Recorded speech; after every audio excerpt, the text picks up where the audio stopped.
Nah, this stays at home though. I'm not gonna bring this to work because that wouldn't look right, I guess. What if I told you that someone spent months documenting their murder plans on TikTok, posting video after video about their intention to kill, while millions of users scrolled past without a second thought? What if those posts weren't just dark humor or attention-seeking behavior, but actual blueprints for a real murder that would happen exactly as promised? In our digital age, we become numb to extreme content online. We see threats, violent fantasies, and disturbing posts daily, dismissing them as internet trolling or cry for help. But sometimes, those posts are genuine confessions from someone who has already made peace with becoming a killer. This is the terrifying reality of social media today. Platforms designed to connect us have become hunting grounds where predators announce their intentions in plain sight. The algorithm feeds us entertainment while real danger hides behind usernames and profile pictures. On July 10th, 2024, in East Point, Michigan, those months of online threats became a horrific reality. A McDonald's employee didn't just talk about murder on social media. She followed through with her digital promises, turning her workplace into a crime scene and destroying multiple lives forever. The victim never saw it coming, but the warning signs were there for anyone willing to look. Jennifer Harris was everything you'd want in a manager, a mother, and a community member. At 39 years old, she had dedicated several years of her life to managing the McDonald's on 9 Mile Road in East Point, treating her workplace like a second home and her employees like family. As a single mother raising 6 children, Jennifer understood the value of hard work and sacrifice. Every morning, she woke up with one purpose: providing for her family. Her daughter Antonia would later describe her as someone who would give you her last, give you the shirt off her back, to anyone in need. Jennifer's kindness extended beyond her own children. She mentored young employees, helped them navigate workplace challenges, and often went above and beyond to support her team. Her coworkers knew her as fair but firm, someone who maintained standards while showing genuine care for everyone around her.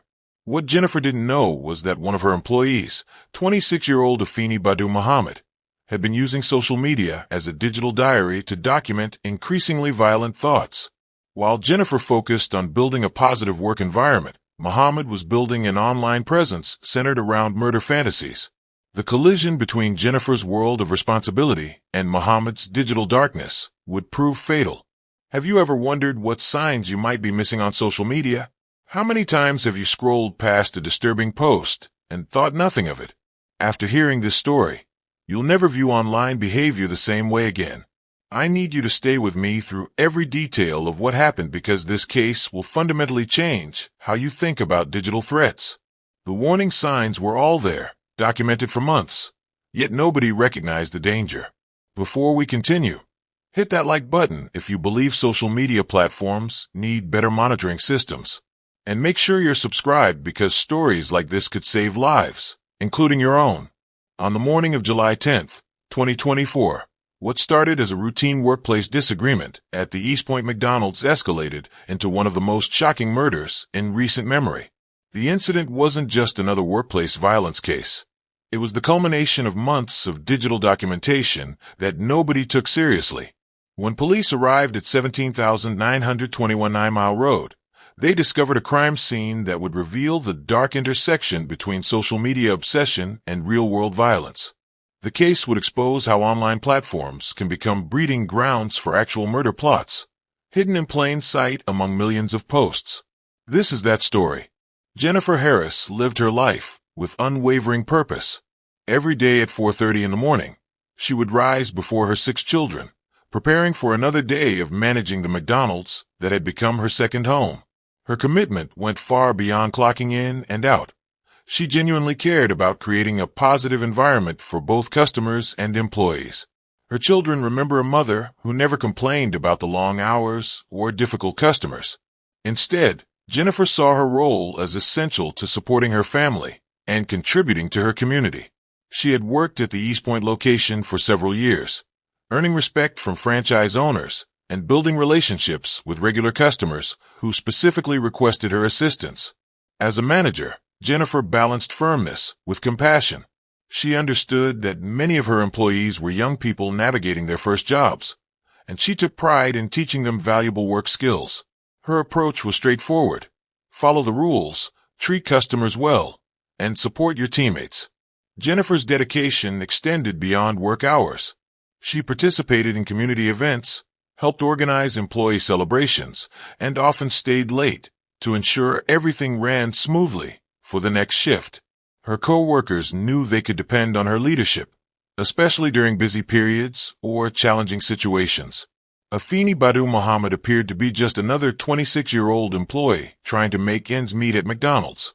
On the surface, she seemed like countless other young adults working in fast food, someone earning money while figuring out their next steps in life. Her co-workers knew her as quiet, sometimes moody, but nothing that raised immediate red flags in a high-stress work environment. What nobody at the restaurant knew was that Muhammad had been living a double life online. While she performed her duties during work hours, her digital presence told a completely different story. Her social media accounts had become a disturbing outlet where she expressed increasingly violent thoughts and fantasies. Muhammad had a previous history with violence, including at least one prior stabbing incident that prosecutors would later reference during her arraignment. This pattern of aggressive behavior had somehow remained hidden from her McDonald's colleagues, who saw only the employee version of her personality. The disconnect between her workplace persona and her online identity created a dangerous situation that nobody recognized until it was too late. For months leading up to the murder, Muhammad had been using TikTok as her personal confession booth, documenting her violent intentions with disturbing clarity. These weren't vague threats or momentary outbursts of anger. They were detailed plans about committing murder, posted consistently over an extended period. The posts revealed a mind that had moved beyond fantasy into concrete planning. Muhammad would describe her thoughts about killing, discussing methods and motivations with the casual tone someone might use to talk about weekend plans. Each video built upon the previous ones, creating a timeline of escalating violence that culminated in actual murder. What makes this case particularly haunting is how these posts existed in the open digital space, where anyone could have seen them. The algorithm that determines what content gets promoted failed to flag these genuine threats, allowing them to blend into the endless stream of content that users scroll through daily. $25 million. That's the bond set for the woman accused of fatally stabbing her manager at the East Point McDonald's. Good evening, everyone. I'm Taryn Asher. And I'm Brandon Hudson. The 26-year-old made her first court appearance today, and we learned this isn't the first time investigators say that she stabbed someone. Fox News' Camila Miri has the latest. 26-year-old Afeni Muhammad in court Friday afternoon, charged with first-degree murder. East Point police say Muhammad fatally stabbed her manager, 39-year-old Jennifer Harris, inside the McDonald's where they both worked on 9 Mile Thursday morning. Prior to the stabbing, Muhammad was sent home by Harris for not performing her work duties and told Harris, "I'll be back." 2 days before the stabbing, Muhammad posted a video on her Instagram, which is public. This is a small portion of that video. But to get sent home 2 days in a row, man, and I came in on my off day to make up my time, and she still sends me home early, it's not funny. Somebody will have to do something about that. It's not funny. Investigators say the suspect stabbed Harris several times inside the drive-through portion of the fast food restaurant. A customer, a CPL holder, was in his car and witnessed the crime. Authorities say he shot his gun in the air, attempting to stop the violence. When the suspect ran out of the restaurant, the CPL holder held her at gunpoint until police arrived. Muhammad admitted that she intended to kill Harris and stated that after she was sent home, she drove to a nearby park, decided to come back and stab Harris with a knife that she had inside of her vehicle. Harris, a single mother of 6 and a longtime McDonald's employee, was pronounced deceased at a nearby hospital. Meanwhile, the prosecutor revealing this in court about Muhammad. The defendant does have a prior instance of at least one that I'm aware that involved a stabbing, similar obviously to the stabbing that occurred in this case, involving a knife. That prior stabbing occurred in Virginia. Muhammad's attorney arguing she was in an extremely abusive relationship that was not only mental but physical, that involved alcohol issues, which is where the habitual second stems from, and her prior record. The judge set Muhammad's bond at $25 million, cash surety only. She will be back in court on July 23rd for a probable cause hearing. In East Point, Camila Miri, Fox 2 News. These TikTok videos would later serve as crucial evidence, proving premeditation and showing that the murder wasn't a spontaneous act of workplace violence, but a carefully planned execution. The relationship between Jennifer and Muhammad appeared professional, but unremarkable to outside observers. Jennifer treated Muhammad like any other employee, with fairness and clear expectations. However, Muhammad would later claim through her defense team that she felt bullied by Jennifer, an allegation that Jennifer's family and co-workers vehemently disputed. July 10, 2024, started like any other Thursday morning at the East Point McDonald's. Jennifer Harris arrived for her shift, ready to manage another busy day of serving customers and supervising her team. The breakfast rush was in full swing, with drive-through orders flowing steadily and the kitchen operating at peak capacity. However, tensions began to rise between Jennifer and Muhammad during the morning hours. What exactly triggered their disagreement remains unclear, but witnesses described it as a workplace argument that escalated beyond normal employee-manager conflicts. The dispute was significant enough that Jennifer made the decision to send Muhammad home early from her shift. This wasn't an unusual management decision. Sending disruptive employees home to cool off is standard practice in retail and food service environments. Jennifer likely viewed it as a way to defuse the situation and maintain a productive work environment for the remaining staff and customers. For Jennifer, sending Muhammad home was simply good management. She had no way of knowing that this routine disciplinary action would trigger a deadly chain of events. Muhammad accepted the decision to leave, gathering her belongings and exiting the restaurant without any indication of what she was planning to do next. The last normal moment of Jennifer's life had just passed. What happened next would later be revealed through Muhammad's own confession to detectives. After leaving the McDonald's, she didn't simply go home to calm down or find another way to spend her day. Instead, Muhammad made a conscious decision that would change everything. She decided to kill Jennifer Harris. This wasn't a heat-of-the-moment reaction or an impulsive response to workplace frustration. Muhammad later admitted to investigators that she had formed the specific intention to murder her manager. The argument and early dismissal had become the catalyst for turning her months of online murder fantasies into reality. Muhammad's confession revealed a calculated mindset. She wasn't acting out of temporary anger, but had crossed a psychological threshold where murder became her chosen solution. The workplace disagreement had simply provided her with the justification she needed to act on thoughts she had been nurturing for months. This admission would prove crucial for prosecutors, establishing premeditation and showing that the killing wasn't a spontaneous act of violence, but a deliberate choice to commit murder. After leaving McDonald's, Muhammad drove to a nearby park where she sat in contemplation. This wasn't a moment of second-guessing or reconsidering her decision. It was a pause before executing her plan. During this time at the park, she mentally prepared herself for what she intended to do next. The park visit demonstrates the calculated nature of her actions. Rather than acting impulsively, Muhammad took time to compose herself and finalize her approach. She knew she had a knife in her vehicle, and she knew exactly how she planned to use it. After this brief interlude, Muhammad made her final decision to return to the McDonald's and carry out the murder she had been planning online for months. What would you do if you witnessed what happened next? Comment below because this customer's actions saved lives. Before we continue with the horrific events that followed, I need you to think about how you would react in a life-or-death situation. Your answer might surprise you. Muhammad returned to the McDonald's with deadly purpose, entering through the back entrance to avoid detection. She had covered her face with a hooded mask, attempting to conceal her identity as she prepared to commit murder. In her possession was a kitchen knife longer than 3 inches, the weapon she had retrieved from her vehicle during her time at the park. The mask and back entrance approach showed premeditation and planning. Muhammad wasn't acting randomly, but had considered how to maximize her chances of successfully attacking Jennifer without immediate intervention.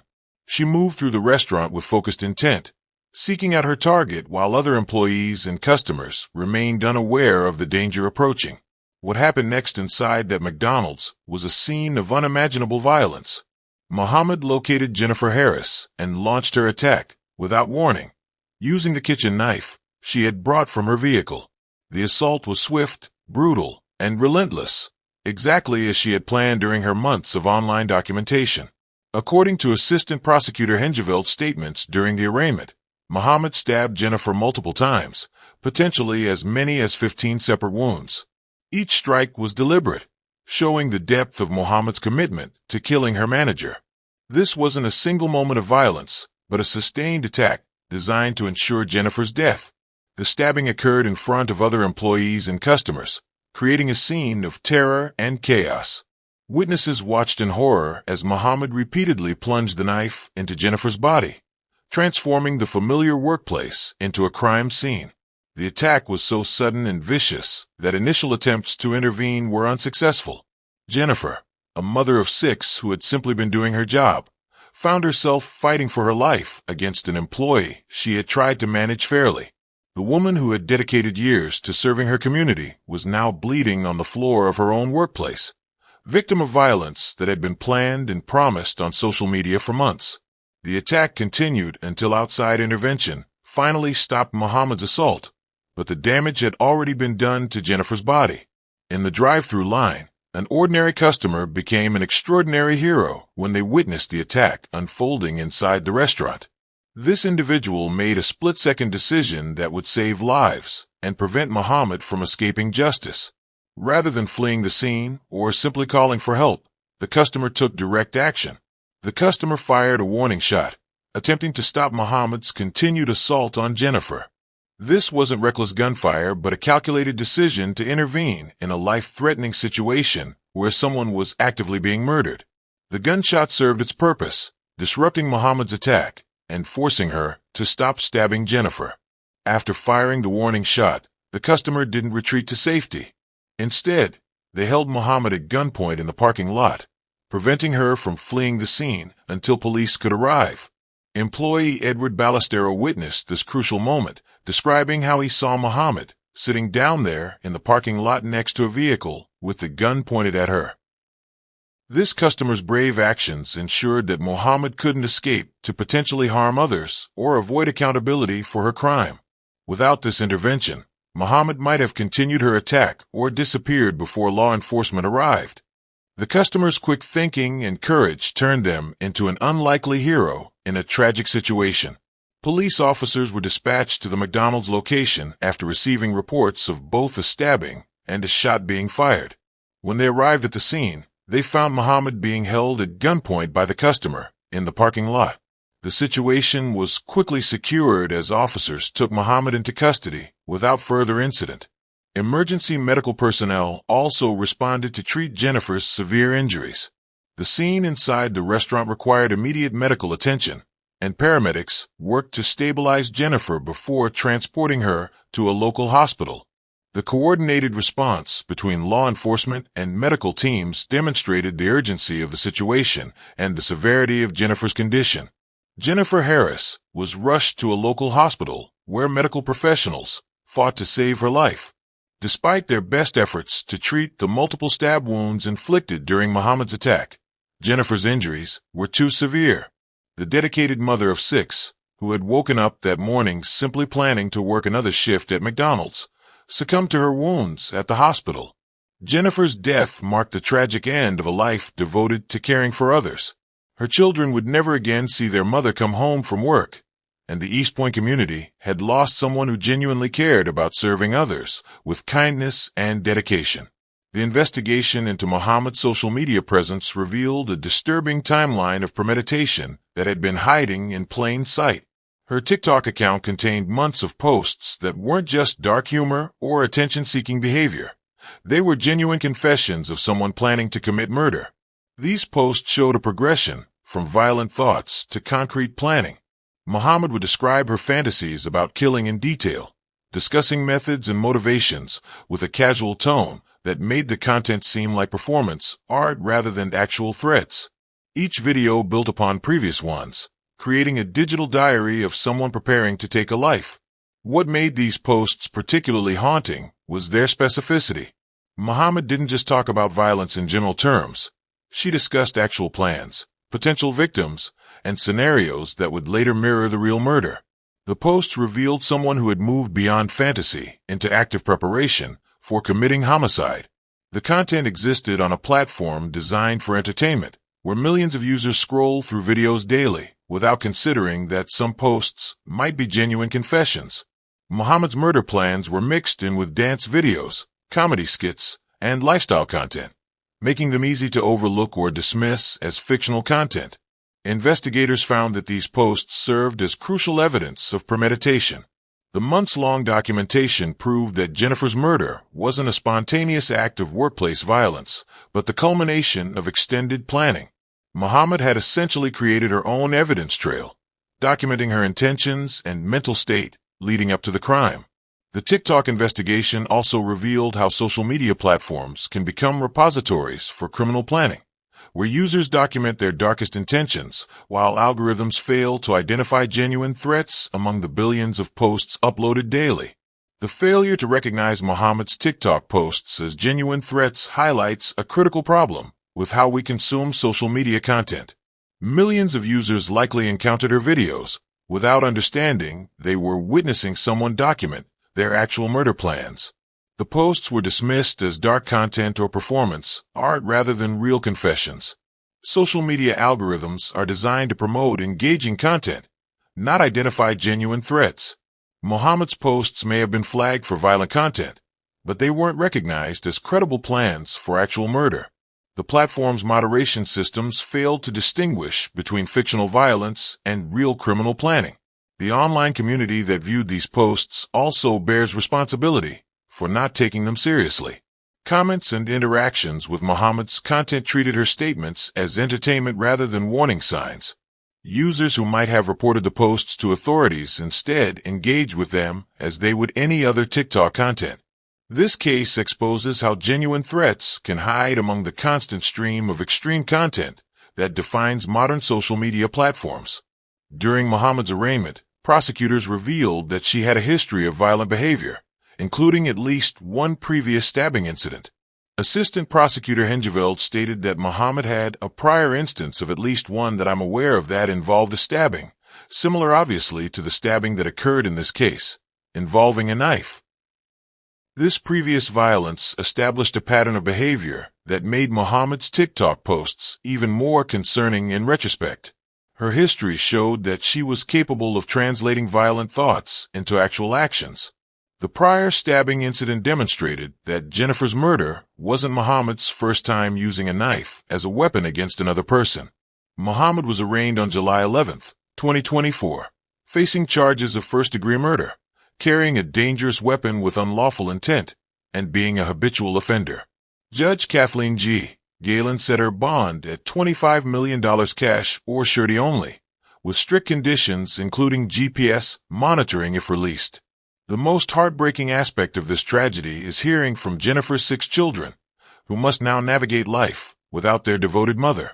Her daughter Antonia Griffin became the family's voice, sharing memories that paint a picture of a woman who lived entirely for her children's well-being. She was the best mom anybody could ever ask for, Antonia said through tears. My mama. She woke up every day and went to work for us. My mama died trying to take care of us. These words capture the essence of Jennifer's life. A single mother whose every action was motivated by love for her children. Antonia described the devastating impact of losing their mother so suddenly and violently. It was times where I didn't want to be here in America or here in this world. Now I don't have my mama to keep me here, she revealed, showing how Jennifer's death created a void that extends far beyond financial support. The children remembered their mother as someone who would give you her last, give you the shirt off her back, to help others. Jennifer's selflessness wasn't just directed toward her own family, but extended to anyone who needed assistance, making her loss felt throughout the entire community. The East Point community rallied around Jennifer's family with overwhelming support, demonstrating how deeply her loss affected everyone who knew her. A vigil was organized at the McDonald's location where Jennifer worked, bringing together co-workers, customers, and community members who wanted to honor her memory and support her children. The McDonald's franchise owner stepped forward to assist with funeral expenses, recognizing Jennifer's years of dedicated service and the tragic circumstances of her death. This gesture showed how valued Jennifer was as an employee and how her loss impacted the entire organization. Dr. Tanisha Evans, Jennifer's pastor, established a legitimate trust fund specifically designed to care for Jennifer's 6 children. It is a trust that we established so that the children are taken care of. Their home, their food, everything that they need, Dr. Evans explained. This trust fund represents the community's commitment to ensuring Jennifer's children receive ongoing support. The outpouring of support demonstrated that Jennifer's kindness and dedication had created lasting relationships throughout her community. Muhammad's defense team attempted to justify the murder by claiming that Jennifer had bullied their client, painting the victim as somehow responsible for her own death. This allegation was immediately and forcefully disputed by Jennifer's family and co-workers who knew her true character. Jennifer's mother, Hazel Johnson, responded directly to these claims. For that girl to say she was a bully, she was not a bully. She was never that. The family's reaction showed their outrage at attempts to tarnish Jennifer's reputation after her murder. These defense claims represent a common tactic of blaming victims for their own deaths, attempting to create sympathy for the perpetrator while dishonoring the deceased. In the aftermath of Jennifer's murder, her family discovered that unscrupulous individuals were creating fake GoFundMe accounts claiming to raise money for her children. These fraudulent fundraisers attempted to exploit the tragedy for personal gain, adding insult to the family's devastating loss. Jennifer's family issued public warnings about these fake accounts, emphasizing that the trust fund established by Dr. Tanisha Evans was the only legitimate fundraiser benefiting the children. They urged community members to verify any donation requests and avoid contributing to unauthorized campaigns. This exploitation of tragedy highlights how criminals often target grieving families, making it essential for communities to protect victims' families from additional harm during their most vulnerable moments. Jennifer Harris's murder could have been prevented if people had recognized the warning signs in Muhammad's social media posts. When someone consistently posts about violence, discusses specific methods of harming others, or describes detailed scenarios involving murder, these aren't just cries for attention. They're potential confessions of future crimes. Look for patterns of escalating violent content, posts that mention specific individuals as targets, and content that moves from general anger to concrete planning. Pay attention to users who discuss weapons, describe violent fantasies in detail, or express satisfaction about causing harm to others. These posts often appear alongside normal content, making them easy to dismiss. If you encounter genuinely threatening content online, screenshot the posts and report them to both the platform and local authorities. Don't assume someone else will handle it or that the posts are just dark humor. Muhammad's TikTok videos proved that some people use social media as confession booths before committing actual crimes. The algorithm may not catch these threats, but human awareness can save lives when we take concerning content seriously. Service industry workers face unique safety challenges, especially when dealing with disciplinary actions or workplace conflicts. Always inform management about employees who make threatening statements or display concerning behavior patterns. Document incidents involving aggressive coworkers and report them through proper channels. Trust your instincts when someone's behavior feels threatening or unusual. Create safety protocols for situations where employees must be sent home or disciplined. Never handle volatile situations alone. Always have witnesses present during confrontational conversations. Employers should conduct thorough background checks and provide conflict resolution training. Workers should know emergency procedures and have quick access to help when dangerous situations develop. Communities must take online threats seriously and create systems for reporting concerning digital behavior. Social media platforms need better mechanisms for identifying genuine threats among billions of posts. Users should report violent content that appears credible rather than dismissing it as performance art. Schools, workplaces, and community organizations should educate people about recognizing digital warning signs. Law enforcement needs training to investigate social media threats effectively. We must balance free speech with public safety by taking action when online content suggests real danger. Community awareness can prevent tragedies when people understand that some social media posts are actual confessions of planned violence. Your engagement helps us bring awareness to these critical safety issues. What other warning signs should we be watching for online? Share this video with someone who needs to understand how social media threats can become real violence. Subscribe to Explosive True Crime Stories because knowledge saves lives. Hit the notification bell so you never miss content that could protect you or someone you love. Comment below with your thoughts about social media safety and workplace violence prevention. Like this video if you believe platforms need better threat detection systems. Your support helps us continue investigating cases that matter to community safety.